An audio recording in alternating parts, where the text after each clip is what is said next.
उत्तरकाशी का मामला देखें तो उस गरीब के ऊपर 307 का मुकदमा लगाया। सरकार ने कहा कि इसने कोविड-19 के नियमों का उल्लंघन किया, इसलिए इसके खिलाफ मुकदमा दर्ज हुआ। उत्तर और हरिद्वार के अंदर एक ब्राह्मण जो कि मदन कौशिक के राशन बांटने के कार्यक्रम में गया, वो कोविड-19 से संक्रमित था, उसके खिलाफ मुकदमा दर्ज किया। ठीक इसके उलट सतपाल महाराज, जिनके यहाँ 19 मई को 2 मेहमान आते हैं, वो 26 तारीख को 19 तारीख को उनके यहाँ मेहमान आते हैं, 20 तारीख को सरकार की तरफ से उनके यहाँ चस्पा दिया जाता है कि ये परिवार जो है 14 दिन क्वारंटाइन रहेगा।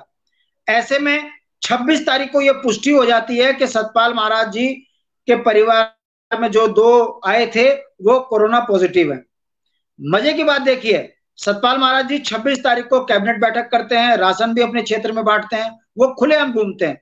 जब उनसे सवाल जवाब किया जाता है तब वो ये कहते हैं कि मैं तो अपने घर के दूसरा जो गेट है म्युनिसिपल रोड पर जो मेरा रास्ता निकलता है, मैं तो उसका इस्तेमाल करके आया हूं, मेरे यहाँ जो चस्पाया गया था वो दूसरी जगह पर चस्पाया गया था।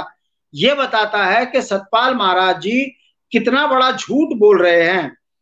ऐसे में क्या जिला प्रशासन को कोविड-19 के नियमों की धज्जियां उड़ाने पर सतपाल महाराज पर मुकदमा दर्ज नहीं करना चाहिए था? मगर उन्होंने ऐसा नहीं किया। दूसरी ओर भारतीय जनता पार्टी के प्रवक्ता और कैबिनेट मंत्री मदन कौशिक एक कोरोना पॉजिटिव व्यक्ति को राशन बांट रहे हैं, क्या उनके ऊपर कोविड-19 के नियमों की धज्जियां उड़ाने का 307 का मुकदमा नहीं लगना चाहिए था? आखिर भाजपा को इसका जवाब तो देना पड़ेगा कि मंत्रियों पर कार्रवाई नहीं हो रही है, जिसके लिए पत्रकार को हाईकोर्ट जाना पड़ रहा है कि नियमावली का सही तरीके से पालन हो, उल्लंघन ना हो। आज हाईकोर्ट जो है नोटिस देकर उनसे पूछ रहा है कि आप बताएं कि आपने वीआईपी को किस आधार पर छोड़ दिया। सरकार 15 दिन में जवाब देगी। क्या जवाब देगी? सब जानते हैं कि इतना बड़ी फौज वो झूठ और महाझूठ बोलेगी हाईकोर्ट में। देखना क्या होगा आगे, ये तो भविष्य का गर्भ में है। मगर जनता के अदालत में ये चीज तय हो चुकी है कि भारतीय जनता पार्टी के शासनकाल में गरीब को प्रताड़ित किया जा रहा है, चाहे वो फिर कोरोना का मरीज हो, चाहे फिर वो प्रवासी हो। सुविधा देने के नाम पर ये जो है गरीब के पैसों को लूट कर खा रहे हैं और गरीब को प्रधान के भरोसे छोड़कर गांव में आपस में गांव वालों को लड़ाने का काम कर रहे हैं। जबकि केंद्र से लेकर राज्य तक इतना पैसा इकट्ठा इन्होंने कर लिया कि प्रति व्यक्ति को, यदि प्रति परिवार को पैसा देने में आए तो 1-1, 2-2 करोड़ रुपया प्रत्येक पीड़ित परिवार को वो पैसा चला जाए। मगर जिस सरकार की नीयत में खोट हो, उस सरकार से ये उम्मीद करना कि वो जनहित के काम करेगी, ये बहुत बड़ी बेईमानी है। हम बार बार कहते हैं कि भारतीय जनता पार्टी पूंजीपतियों की पार्टी है, ये हर चीज में पैसा कमाना जानती है और जो इनके खिलाफ आवाज उठाता है उसके खिलाफ मुकदमा लगता है। देखिए, भारत के लोकतंत्र की आजादी की लड़ाई में आपने देखा होगा कि पत्रकार जो है बंकरों में छुपकर अखबार चलाते थे। जब उस समय पर कलम के सिपाहियों ने अपनी ताकत को कम नहीं होने दिया और अंग्रेजों के खिलाफ इतना बड़ा आंदोलन खड़ा कर अंग्रेजों का काले चिट्ठे जनता तक पहुंचाए और अंग्रेजों को भारत छोड़ना पड़ा।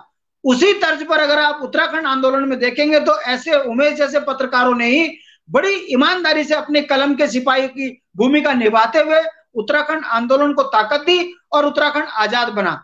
आजाद भारत में ये पहला उत्तराखंड राज्य एक ऐसा उदाहरण बन रहा है कि यहाँ पर पत्रकारों पे मुकदमे लग रहे हैं।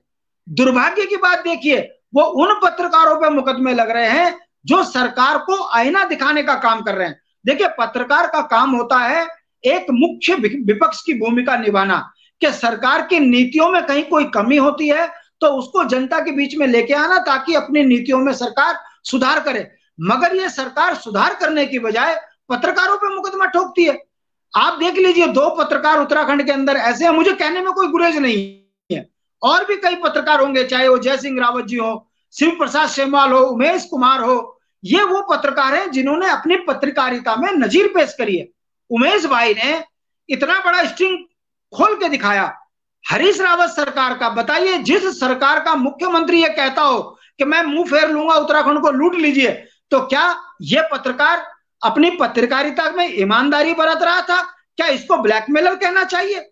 वो अपनी भूमिका निभा रहा था। और भारत के लोकतंत्र में यह पहला ऐसा है जहां एक पत्रकार के स्टिंग में सरकार गिर गई।